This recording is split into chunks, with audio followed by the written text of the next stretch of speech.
அழகே அழகு சீரியல்ல முறையா மதியோட உங்க அப்பா அம்மா வருத்தப்படுறாங்க மதிக்கு கல்யாணம் பண்ணதை நினைச்சு. ஏன்னா அவங்க எப்பவுமே வீட்டுக்கு பண்ணி மதி நீ தான் தப்பு, நீ தான் சரியா புரிஞ்சுக்க மாட்டேங்கிற, வீட்டுக்கு நடந்த மாதிரி இருந்துக்கோ, வீட்டுக்கு ஏத்த மாதிரி இருந்துக்கோ அப்படின்னு சொல்லிட்டு அதுக்கு அட்வைஸ் பண்ணுவாங்க. ஃபர்ஸ்ட் டைம் புரிஞ்சிருக்காங்க. என்ன நடந்திருக்கு அப்படின்னு பாத்தீங்கன்னா, மதிய வீட்டுக்கு கூட்டிட்டு வராங்க. மதியோட அவங்க அம்மா உள்ள கூட்டு போறாங்க. என்ன நடந்துச்சுன்னு சொல்லிட்டு அவங்க அப்பா கிட்ட கேட்டுட்டே இருக்காங்க. உடனே நீ ஃபர்ஸ்ட் மதிக்கு சாப்பாடு கொடு, அதுக்கப்புறம் இது வந்து பேசிக்கலாம், ரெஸ்ட் எடுக்கட்டும் அப்படின்னு சொல்லிட்டு சொல்றாரு. அவ எப்ப சாப்பிட்டான்னு கூட தெரியல அப்படின்னு சொல்லிட்டு மதிய பத்தி ரொம்ப ஃபீல் பண்றாரு. மதிக்கு ரொம்ப கஷ்டமாயிடுது. உடனே அவங்க அம்மா சாப்பாடு கொண்டு வந்து கொடுக்குறாங்க. கொண்டு வந்து கொடுத்துட்டு சாப்பிட்டு போய் படுமா அப்படின்னு சொல்லிட்டு அவள் உள்ள போய் படுக்க வச்சிருக்காங்க. அதுக்கப்புறம் மதியம் அம்மா மதிய பாத்துட்டு வந்து என்னங்க ஆச்சு, நம்ம தெரியாம கல்யாணம் பண்ணி வச்சிட்டோம், என்ன நடந்துச்சு இப்பயாவது சொல்லுங்க அப்படின்னு. நான் போறேன், எல்லாரும் வெளியே உள்ள உட்காந்துட்டு இருக்காங்க, மாப்பிளையும் உள்ளதா இருக்காரு, மதி வெளியே உட்காந்துட்டு இருக்கா, உள்ள பூட்டு போட்டுருக்காங்க, இது போல வந்து பண்ணி வச்சிருக்காங்க அப்படின்ற மாதிரி அவர் சொல்லி ரொம்ப வருத்தப்படுறாரு. உடனே மதியம் அம்மா சொல்றாங்க, நம்ம தெரியாம அவளுக்கு கல்யாணம் பண்ணி வச்சோம், நம்மளோட குடும்ப சூழ்நிலை அவ வாழ்க்கை நம்ம கெடுத்துட்டோம் அப்படின்னு சொல்லிட்டு ரெண்டு பேருமே ஃபீல் பண்றாங்க. அதோட அடுத்த சீன்ல மலரோட வீடு கட்டுறாங்க. அவங்க அப்பா அம்மா ரெண்டு பேரும் உட்காந்து காஃபி குடிச்சிட்டு மதிய பத்தி பேசிட்டு இருக்காங்க. இந்த பொண்ணு இப்படி இருக்கே அப்படின்ற மாதிரி பேசிட்டு இருக்காங்க. நீ உடனே போய் சுரேஷ் கூப்பிட்டு சுரேஷ் கிட்ட கொஞ்சம் பேசணும் அப்படின்னு சொல்லிட்டு அவங்க அம்மா கூப்பிட்டு சொல்றாங்க. சோ அவங்க அம்மா போய் கூப்பிடுறாங்க. சுரேஷ் வர என்ன பாச்சு அப்படின்னு சொல்லிட்டு கேட்கறான். நான் இந்த மாதிரி ஒரு வாட்டி தான் பிபி மாத்திரை போடுவேன், ரெண்டு வாட்டி போட்டு பொண்டாட்டியால தான், நீ தான் சரியில்லை, அந்த பொண்ணுக்கு தெரியாது, நம்ம குடும்பத்தை பத்தி நம்ம தான் அந்த பொண்ணுக்கு சொல்லி கொடுக்கணும் அப்படின்னு சொல்லிட்டு சொல்றாரு. பொண்டாட்டி எப்பவுமே நம்மளுக்கு கீழே வச்சிருக்கணும். ஏன் மலர் பாக்யராஜுக்கும் உங்க அம்மா எனக்குலாம் அடங்கி இல்லையா, அவ வாழலையா,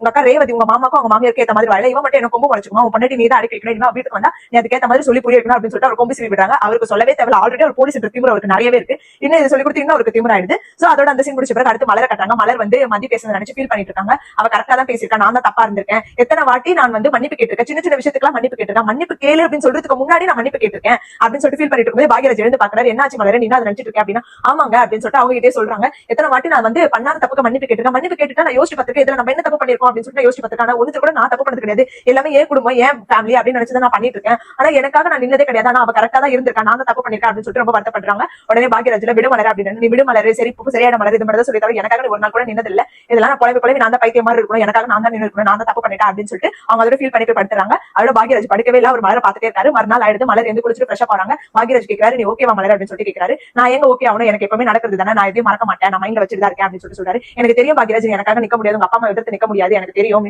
நம்ம குடும்பம் தானே மலர் கொஞ்சம் அட்ஜஸ்ட் பண்ணிப்போம் அப்படின்னு. நான் தான் அப்படி நினைக்கிறேன், அவங்க அப்படி நினைக்க மாட்டாங்க அப்படின்னு சொல்லிட்டு ரொம்ப வருத்தப்படுறாங்க. பாக்யராஜ் ஒரு மாதிரி கஷ்டமாயிடுது. மலர் ஃபீல் பண்றது நினைச்சு சரி ஓகே எனக்கு டைம் ஆச்சு, நான் வெளியே போற வேலை இருக்கா அப்படின்னு சொல்லிட்டு அவங்க கிளம்பிடுறாங்க. பாக்யராஜ் அவங்க பார்த்து ரொம்ப வருத்தப்படுறாரு. அதோட இந்த எபிசோட் முடிச்சிருக்காங்க. பாக்யராஜ் இனிமேலாச்சும் உங்க பொண்டாட்டிக்காக பேசுவாரா அப்படின்றத நம்ம வெயிட் பண்ணி தான் பார்க்கணும். மதிய அடுத்த கட்ட நடவடிக்கை என்ன எடுப்பாங்கன்றது தெரியல, அது நம்ம வெயிட் பண்ணி தான் பார்க்கணும். சோ இதுதான் இன்னைக்கு நடந்து.